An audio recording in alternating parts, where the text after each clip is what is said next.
Assalamualaikum warahmatullahi wabarakatuh. Halo semua, perkenalkan nama saya Lulu Amilatun Nasiro. Saya dari program studi Agroekosis Teknologi Fakultas Pertanian Universitas Brawijaya dengan NIM 20504001111232. Saya berasal dari Jombang, Jawa Timur, tepatnya di Desa Tejo. Desa identik dengan daerah yang masih berkembang dan jauh dari hingar-bingar modernisasi.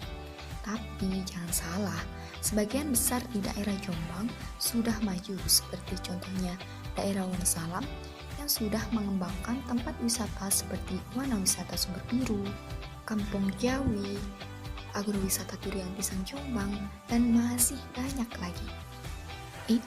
Tapi saya tidak akan membahas tentang daerah itu. Saya akan membahas mengenai aset komunitas desa yang dimiliki oleh Desa Tejo. Aset merupakan persediaan kekayaan dalam rumah tangga atau unit lain.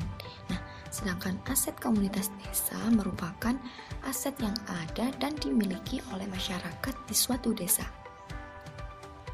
Pentagon aset atau aset komunitas dibedakan menjadi 5 bagian. Yang pertama ada natural asset atau aset alam. Yang kedua ada physical asset atau aset fisik. Yang ketiga ada human asset atau aset manusia. Yang keempat ada social asset atau aset sosial. Yang kelima ada financial asset atau aset keuangan. Yang pertama ada natural asset atau aset alam, merupakan aset yang berdasarkan kepada sumber daya alam yang ada di setiap desa. Contoh dari natural asset yang dimiliki oleh Desa Tejo ialah sungai dan lahan pertanian yang masih luas. Yang kedua ada physical asset atau aset fisik. Aset fisik merupakan aset dasar yang meliputi infrastruktur yang ada di setiap desa untuk digunakan dalam membantu masyarakat dalam mencapai kehidupan yang lebih baik.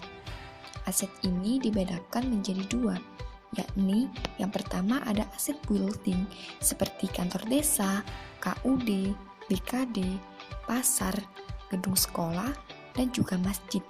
Aset yang kedua yakni infrastruktur seperti irigasi dan juga jalan raya.